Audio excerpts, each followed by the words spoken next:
और उसके बाद कंपनी चाहे तो उस पर कार्रवाई भी कर सकता है, लेकिन कोई भी कंपनी उस पर कार्रवाई नहीं करता है। तो विजय माल्या हो गया या नहीं तो नीरव मोदी हो गए, ये सब जो पैसा लेके भाग जाते हैं तो इसका भी अकाउंट लोन राइट ऑफ में डाल दिया जाता है।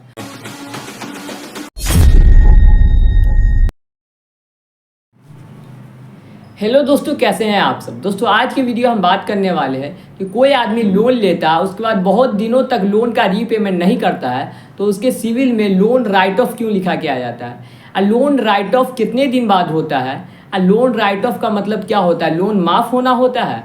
तो दोस्तों इन सब चीज़ों के बारे में फुल डिटेल में इस वीडियो में बात करेंगे, तो पूरा वीडियो आप एंड तक देखिए, थोड़ा सा भी स्किप नहीं करिए और मेरा चैनल सब्सक्राइब कर दीजिएगा और नोटिफिकेशन ऑन कर लीजिएगा कि आपको इसी तरह का एजुकेशनल कंटेंट मिलता रहे। तो चलिए शुरू करते हैं। तो दोस्तों किसी के सिविल में लोन राइट ऑफ क्यों लिखा के आ जाता है, इसको जानने से पहले आपको जानना होगा एनपीए क्या होता है। तो दोस्तों कोई भी आदमी लोन का रीपेमेंट लगातार 1 से 2 महीने तक नहीं करता है तो उसको बार बार परेशान किया जाता है, नोटिस भेजा जाता है, धमकाया जाता है कि जल्दी से लोन का रीपेमेंट कर दीजिए।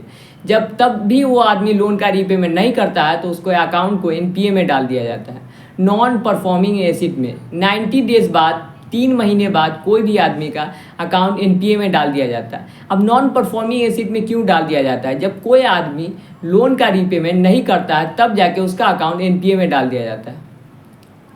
और उसके बाद कंपनी चाहे तो उस पर कार्रवाई भी कर सकता है, लेकिन कोई भी कंपनी उस पर कार्रवाई नहीं करता है। वो कार्रवाई इसीलिए नहीं करता है क्योंकि जानता है कि किसी भी आदमी पे अगर हम कार्रवाई करेंगे तो उसमें बहुत लफड़ा होगा, बहुत ज़्यादा पैसा खर्चा होगा।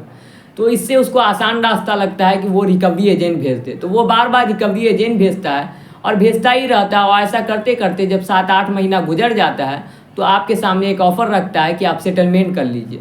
उसके बाद अगर आप सेटलमेंट भी नहीं करते हैं तो वो बार बार बहुत ज़्यादा दिन तक आपका बोलेगा कि इतना में कर लीजिए, 50% में, 60% में, 20% में, और तब भी आप सेटलमेंट नहीं करते हैं तो वो आपसे बहुत ज़्यादा परेशान हो जाता है। तो वो आपका अकाउंट लोन राइट ऑफ में डाल देता है। अब लोन राइट ऑफ में क्यों डाल दिया जाता है, अब लोन राइट ऑफ आपके अकाउंट में इसलिए लिखा के आ जाता है क्योंकि वो चाहता है कि वो अपने जो बैलेंस शीट होता है, बैलेंस शीट उससे जो है ना वो हटा देता है कि ये आदमी अब लोन नहीं देने वाला है, ये लोन डिफ़ॉल्टर है, अब ये लोन नहीं देगा। इसी वजह से वो जो है ना अपना बैलेंस शीट को क्लीन करने के लिए आपका अकाउंट को लोन राइट ऑफ में डाल देता है। अब लोन राइट ऑफ में वो इसलिए भी डाल देता है क्योंकि अकाउंट एनपीए में जाने से बैंक को बहुत ज़्यादा लॉस लगता है।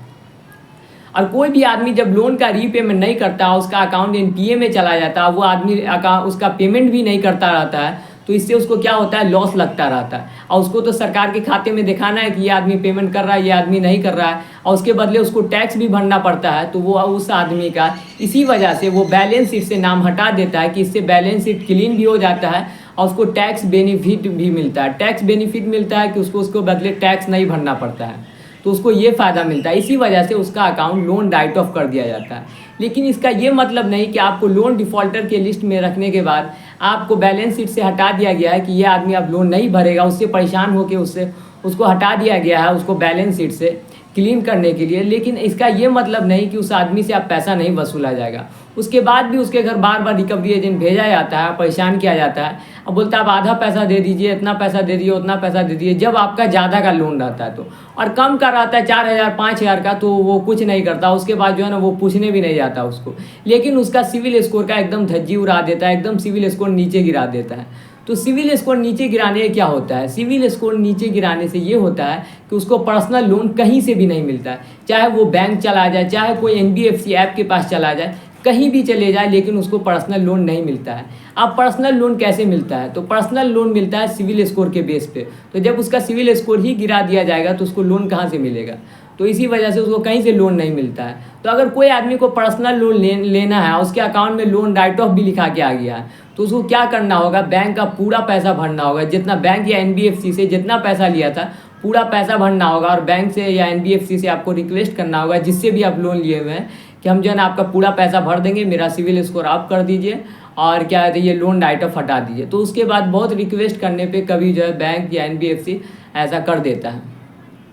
तो इससे जो है ना आपका आस्ते आस्ते फिर सिविल अप हो जाता है। फिर जाके बाद में 6-7-8 महीने तक आप फिर जाके लगातार उसका पैसा भरने के बाद आपका जो है ना फिर सिविल स्कोर अप हो जाता है।